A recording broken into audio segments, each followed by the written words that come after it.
saya tidak sendiri, saya ditemani dengan rekan-rekan saya, yaitu ada Kak Reni Rizky Amelia, ada Kak Wenceslaus Mison, dan ada Kak Ramadan Mulya Cipto. Saya Santi Alawiyah dengan nomor NPM 202201501491 sebagai moderator dari kelompok 7 ingin memaparkan materi pada hari ini yang berjudul Supervisi dalam Evaluasi.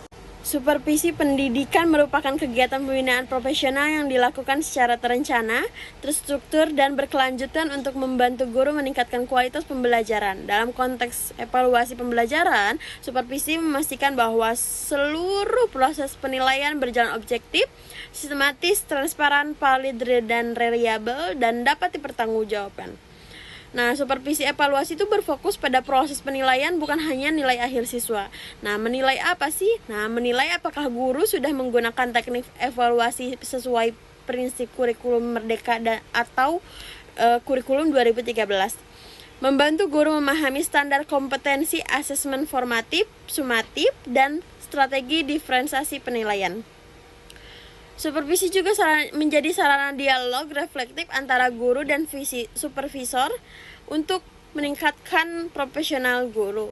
Karakteristik supervisi dalam evaluasi pembelajaran bersifat formatif, membantu guru selama proses, dan sumatif melihat hasil akhirnya, dilakukan secara kolaboratif antara supervisor dan guru, mengutamakan data sebagai dasar pengambilan keputusan, berorientasi pada perbaikan berkelanjutan, dilakukan dalam suasana yang manusiawi, etis, dan profesional, memiliki fokus pada peningkatan kualitas layanan belajar kepada siswa.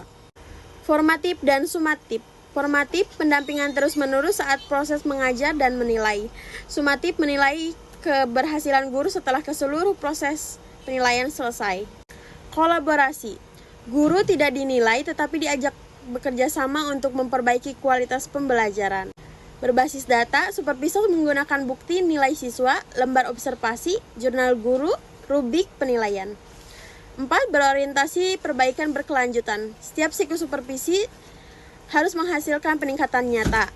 Humanis dan etis, dilakukan dengan empati, menghargai privasi guru, dan tidak menyudutkan. Lalu, fokus pada mutu layanan belajar siswa. Tujuan akhir supervisi, siswa belajar lebih baik. Nah, contohnya yaitu supervisi memberikan analisis kelemahan instrumen soal, supervisi melihat apakah guru memberi remedial, dan pengayaan secara tepat. Kemudian ada tujuan supervisi dalam evaluasi pembelajaran. Yang pertama ada tujuan umum, meningkatkan mutu proses dan hasil evaluasi pembelajaran sehingga berdampak pada peningkatan kualitas pembelajaran dan hasil belajar siswa. Terus kedua ada tujuan khusus, memastikan instrumen penilaian yang digunakan guru valid, reliable, dan sesuai tuntutan kompetisi. Meningkatkan kemampuan guru dalam merancang berbagai bentuk evaluasi seperti penilaian autentik, penilaian proyek, penilaian kinerja, dan portofolio. Membantu guru memahami teknik analisis belajar, analisis hasil belajar seperti analisis butir soal, analisis ketuntasan, dan interpretasi nilai.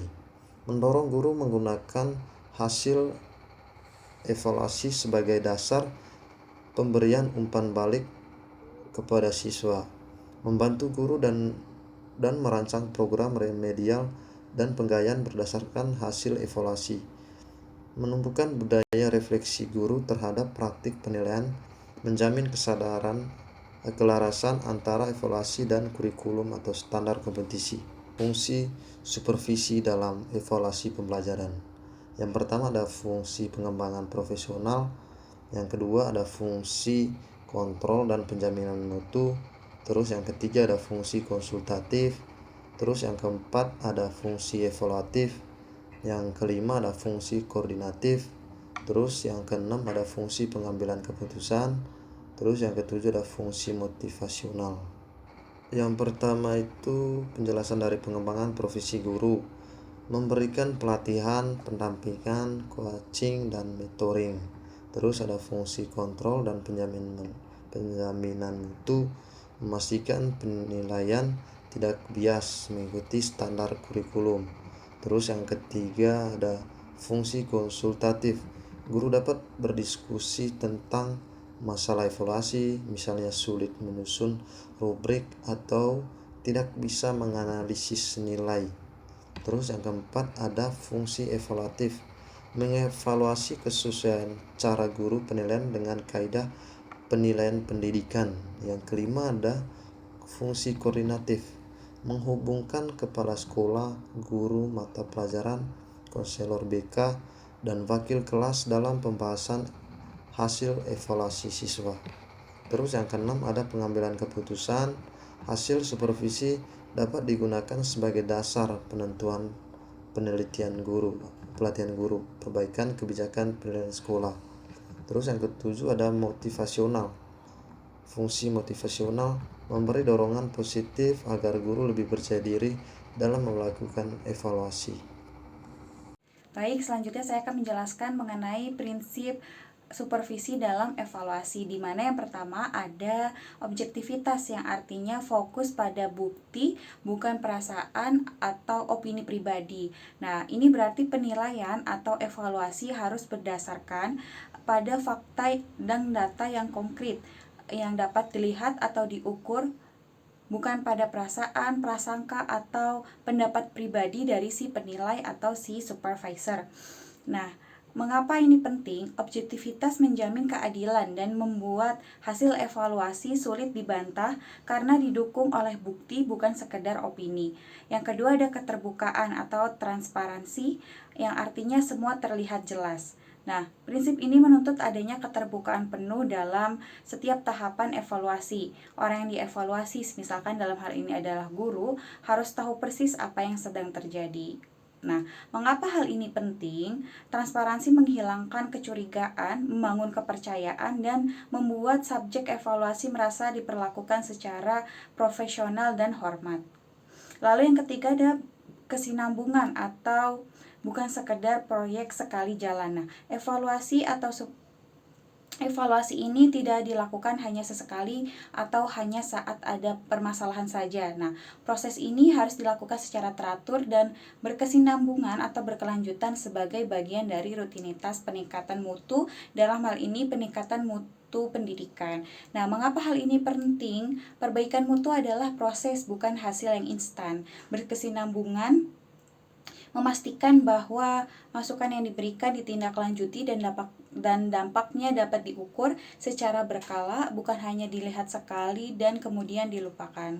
Yang keempat ada konstruktif atau memberikan solusi, bukan hanya kritik. Nah, mengapa ini penting? Pada prinsip ini adalah prinsip inti yang membedakan antara evaluasi yang baik dengan yang hanya sekedar mengkritik. Masukan yang diberikan harus bersifat membangun, positif, dan berorientasi pada solusi. Nah, mengapa hal ini penting? Tujuannya adalah untuk perbaikan, bukan memberikan hukuman. Masukan yang konstruktif memberikan motivasi, memberikan arah yang jelas, dan memperdayakan yang bersangkutan, dalam hal ini guru, untuk kemudian tumbuh ke arah yang lebih positif di kemudian hari. Yang kelima ada kolaboratif atau bekerja sama. Proses supervisi atau evaluasi adalah kerjasama dua arah, di mana guru yang disupervisi dilibatkan secara aktif dalam seluruh proses. Mengapa hal ini penting? Keterlibatan aktif atau kolaborasi ini nantinya akan menimbulkan rasa kepemilikan. Diharapkannya seperti itu. Guru akan lebih berkomitmen dan bertanggung jawab untuk melaksanakan rencana perbaikan jika mereka sendiri yang turut merumuskan rencana tersebut. Jadi diharapkannya dengan diajak berkolaborasi, guru itu dapat meningkatkan sifat bertanggung jawabnya dan rasa kepemilikannya dalam meningkatkan mutu pendidikan gitu.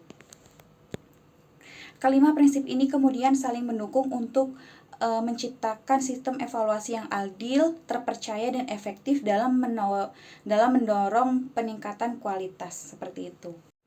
Baik, selanjutnya saya juga akan menjelaskan mengenai pendekatan supervisi dalam evaluasi. Yang pertama ada supervisi klinis. Supervisi klinis adalah pendekatan yang paling terstruktur dan intensif. Fokus utamanya adalah pada perbaikan perilaku mengajar di kelas secara langsung.